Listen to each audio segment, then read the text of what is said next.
Hi, Saskia, devotional goddess here. Trying to figure out the light so that you're not blinded, but I think that might be it.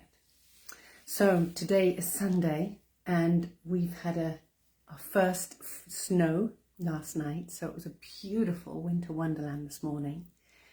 And I have a whole lot of food that I wanted to clean and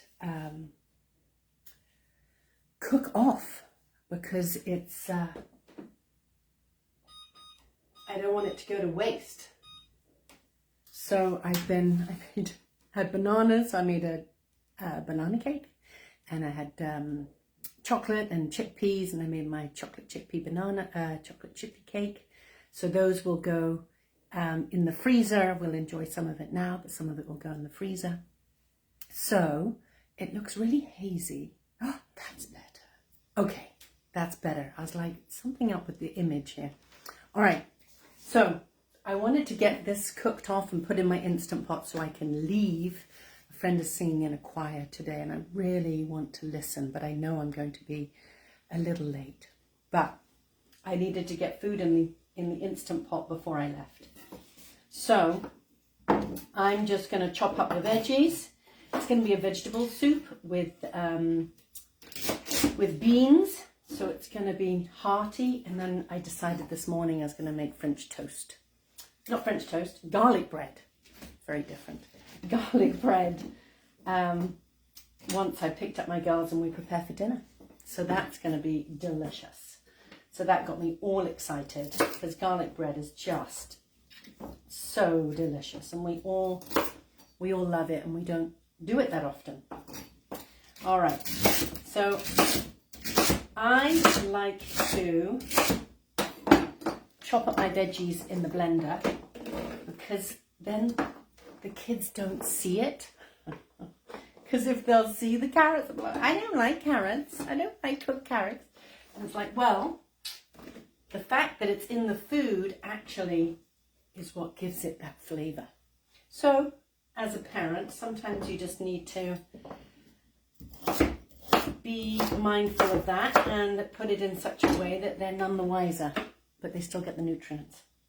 So that's my little trick. But I realized I'm going to make some noise in a minute. 1 minute.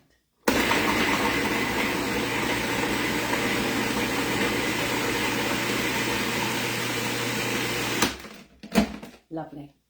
So then it's all blended up. That's the first round. It was carrot, celery, and onion. My Instant Pot is down here right now because I'm limited with counter space. So that's a bit lower. So today I'm going to share with you that making change in our lives takes focus and takes additional effort. And I do the dance often, but I have to remind myself, in order to make, if I want to create the change that I want to make in my life, then I have to do things differently. Then I have to make the time, right? We tend to have busy schedules and we have our routines and our flows in life. And often our lives are full just by doing life. But where the change happens and the growth happens is when we choose to disrupt that pattern, to bring in new paradigms, to bring in new practices, to create that change. And in order to create that change, it really is mindfulness, presence, a conscious desire to transform. And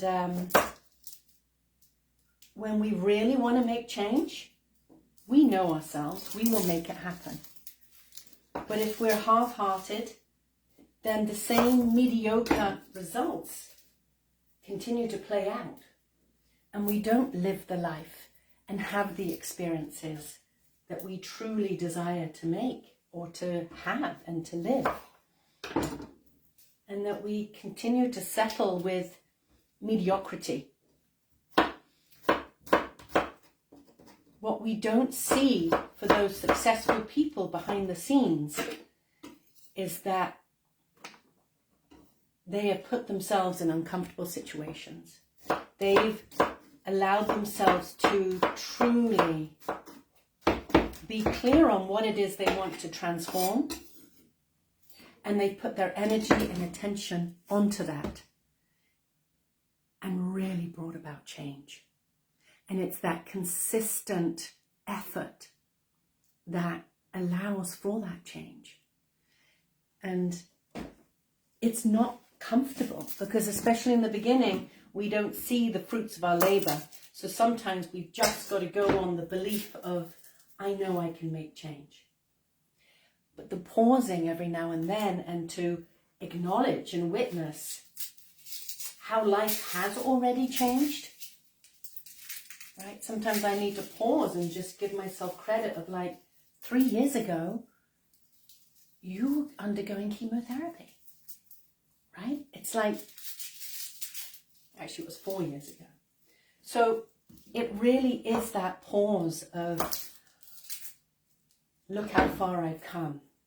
And the acknowledgement and the gratitude of having the wherewithal to have created the change and the consistent desire for that change. When I first came out of my cancer treatment, I'd lost my business due to COVID, and then back to back with a cancer treatment. So again, I was building up from the start. The places I used to be teaching had pivoted themselves, had gone a different direction. So I was truly starting from nothing and I had no reserves left. I had to build everything from scratch. Now, I'm not alone in this. There are many others who went through similar situations, not necessarily COVID and then cancer, but we all had, so many entrepreneurs had to rebuild from foundation up again. And part of that learning was this constant acknowledgement of the abundance that I already had. I had my health. Yes, I was rebuilding after cancer treatment, absolutely. And that was a tall order in and of itself. But I was also incredibly blessed to still be here. And in that journey, I was slowly beginning to rebuild my strength, rebuild my inner compass. And that's what this practice is about, is that consistency of showing up. And even though you don't really know what it looks like at the other side, that vision that you have for yourself, that desire to want to move forwards, that desire to want to live in change and evolution is truly what propels us forwards. I'm going to blend again.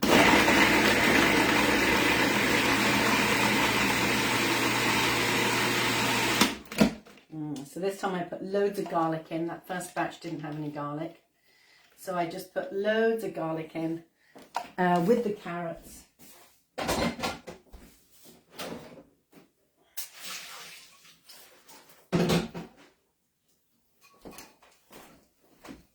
I've been soaking the navy beans overnight, so they are ready to be cooked off.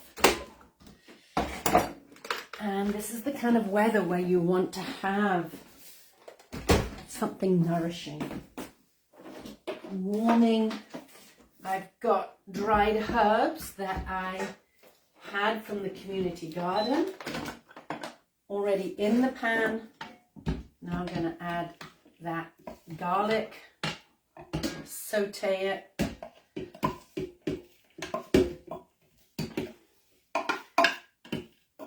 I could have done a curry, but I really just thought, no, I'm just going to do herbs today. I'm just going to work with, you know, herbs de Provençal and garlic and thyme and rosemary, and really allow those herbs to shine through in this dish, because I felt that's all I want in here. I want it to be full of herbs and full of goodness in those herbs.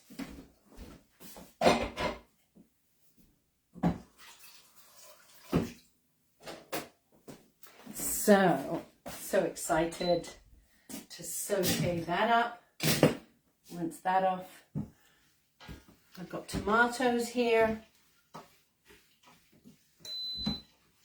that I'm going to cut and put in. I'll grab a can of tomato sauce as well.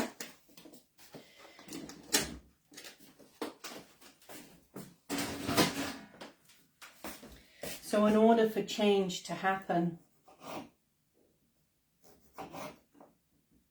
we really need to have that focus and the desire in our belly for change. That realization of, I am not satisfied. I'm just going through life, through the motions, but I'm not living it fully. It's so easy to have distractions because so many of us are in survival mode. And when we're in survival mode, the idea of living comfortably or living a more fulfilling life feels unattainable. And the system in many ways has been set up to do exactly that, so that we continue to be in our rat race, in our ever survival mode, that we don't even really contemplate or have the capability of contemplating that life could be any different.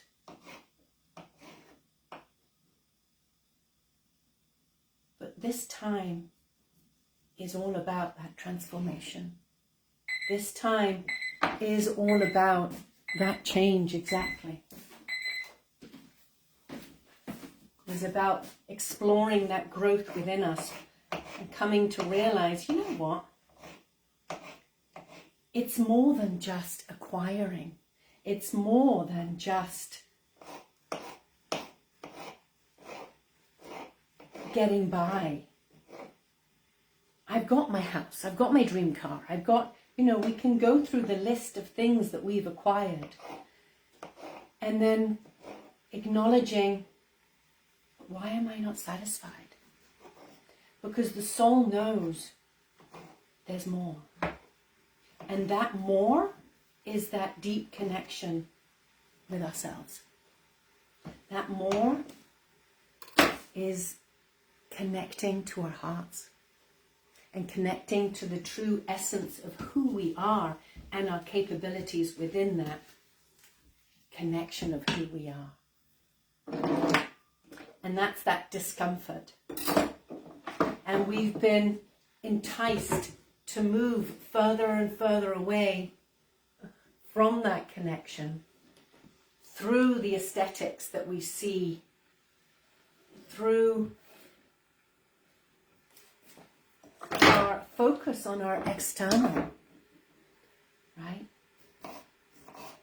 It's no mistake that celebrities are so popularized and revered in so many circles. And the picture they present of what beauty is,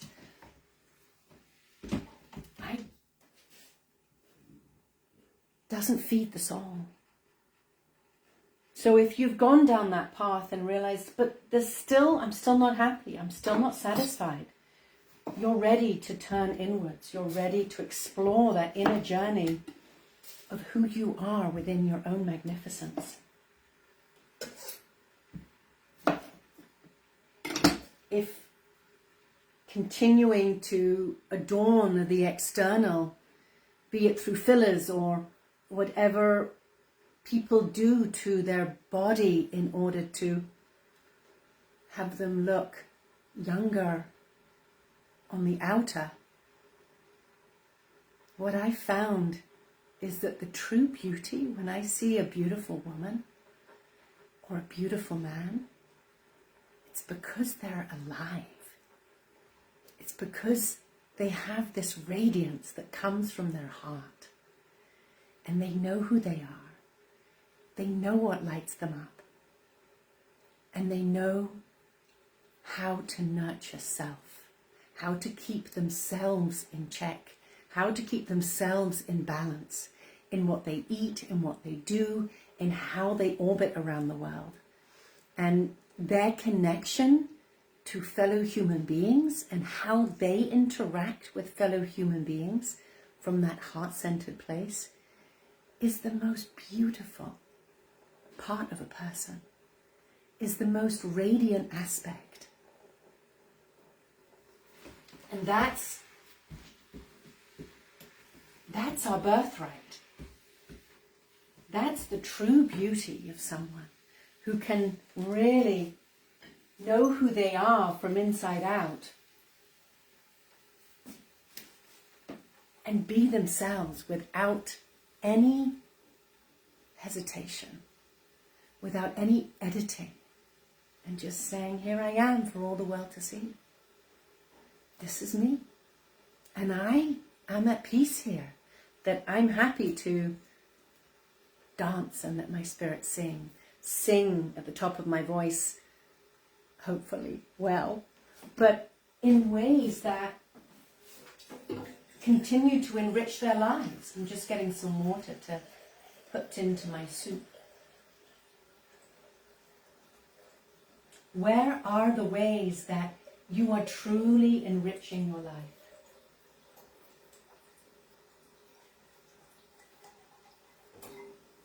I was talking with a dear friend yesterday, and we were talking about what lights us up and what we enjoy to do. And it made me think back to the days where I was on dating sites and before I had my kids. And even after I had my kids, after my divorce. Those questions that are posed, what do you like to do? And I was like, I don't really know what I like. It really made me stop to think. What do I love to do? And what truly nourishes me? And then, gosh, do I even want to admit that? Would that turn people away? Where are we afraid of speaking our truth? Where are we afraid of truly embracing who we are? And if it's an easy yes, know that somewhere inside you, there still will be some hesitation somewhere. And that's the nugget. That's our ability to draw inwards and say, where are you? And why are you here? And how can I heal you? How can I let you be heard? Because often those places inside of us that pull back and that are hesitant to celebrate who we truly are the wounded parts of ourselves from when we were 2 or 3 or 17. And I know you've probably heard that, and it probably sounds like a cliche, but it's true. It is so true. If you humbly reflect upon that insight and upon that question, you may well find that there is a part of you in there who at one point felt humiliated for being you, made fun of, put down, belittled, or even just not acknowledged, maybe just ignored, neglected. However it shows up, this is part of our human experience. This is part of the human condition. And it's not about vilifying any one particular person that we feel put ourselves in that position. That continues our victimhood and our victimization. What empowers us is to go in and parent ourselves from inside out. is to hold that child and say, hey, you may not have been heard then, but I'm here. I'm here for you. And I'm not going anywhere. And that's that amazingly beautiful place where we begin to become more and more empowered and become more and more resilient and strong. And that self-parenting aspect is so empowering. Because no matter what relationship you're in, if you're in the most healthy, wonderful, supportive relationship, be it with your family or your spouse, it's still your journey. It's still your time to explore all the multifaceted aspects of you and what makes you you. And where are your wounded parts and how can you continue to heal it? And often those closest to us will show us exactly where our wounded parts are. And in that doing so, gives us the opportunity again to go in and heal. And this is where the true enrichment comes.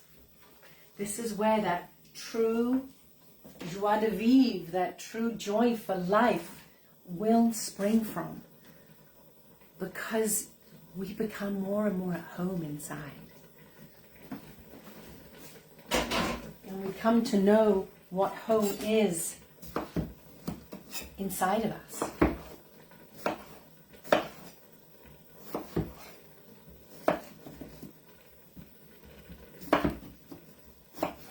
And those difficult times is what made us who we are today. Again, that can come across as a cliche, but all those times that we really were squeezed and we really had to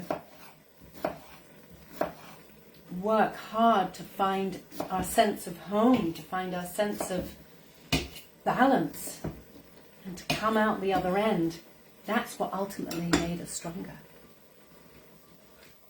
For many years, when I came out of school, the equivalent of high school in England, I was never academic, and I probably had what's now called ADHD, but that wasn't diagnosed in the 80s. And I never learned how to learn and study, and that was something that was very hard for me. And so therefore my parents were like, all right, she's not academically excelling by any means, let's give her a trade. So they sent me to catering school. At the time, I was resentful because my lesson has been to see my value in what it is, not in the intellectual arena. And just to understand that my value doesn't come with any intellect. It doesn't go hand in hand. My value is my value regardless what I have achieved. And coming to make peace with who I was. And, this is going to be my lifetime journey. Continuing to make peace with myself. When I perceive myself to fail, when I perceive myself to thrive, when I perceive that I've done well or not. This is that lesson that I will continue to go back to, and I'll continue to be invited in to refine and create greater peace and harmony around it and healing. It wasn't until I came to understand that it was my inner work that would make peace that I really began to see the beauty and the blessing of having a cooking training in my back pocket. Because for so many years I was like, well, they sent me to cooking school because I'm not smart. They needed to give me a trade because I'm not very intelligent. You know, that was my language for so long, until I began to understand there's intellect in the brain and there's intelligence in the heart. And my heart intelligence was very strong, but I never listened to it because I thought this was where the value was. And now as I teach, my teachings is so much about the balance of the two and allowing that heart resonance to find its place. And science is showing us that. It's backing up all of that. It's allowing us to see and understand and learn that whenever we shut down the heart, whenever we shut down our intuition, we do ultimately suffer, because there's an innate wisdom within. And the more we listen to that innate wisdom within, the more we will live the kind of life that we've dreamt of in the past. But it is attainable. It is possible. And this is what I teach in my weekly paid newsletter. It's a monthly newsletter. It's $21. I've kept the cost super low because I feel it's so important, and that what I have to offer is beneficial. Last week was meditation. This week coming up will be an asana. The week after will be a recipe. And then the week after is a teaching. And these are the kind of nuggets that I'll go into deeper and give you exercises and practices to take with you from through the month, to help you to draw inwards, to help bring you back to that moment, that one-pointedness, to remember what makes my heart sing. What do I want here? How can I enrich my life?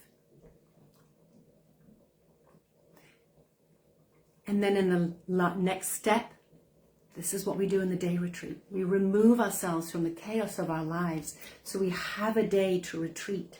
We have a day to turn inwards and nourish ourselves from inside out through meditation, yoga asana, nourishing foods by Elena Sierra, and then a teaching. All of these aspects are brought into one. And it's the same. I do this with my one-on-one clients too. Finding that one-pointedness. Finding that connection within so that we can remember who we are in our magnitude. Hi, Julie. Oh my gosh. So good to see you on here. Many, many blessings. Much love. All right. My soup is ready to simmer. I am going to sign off and let this do its thing. And I'm going to go see my friend sing her heart out in this amazing choir. I think it's a gospel choir. So much fun. All right. So much love to all. Happy holidays. Bye for now.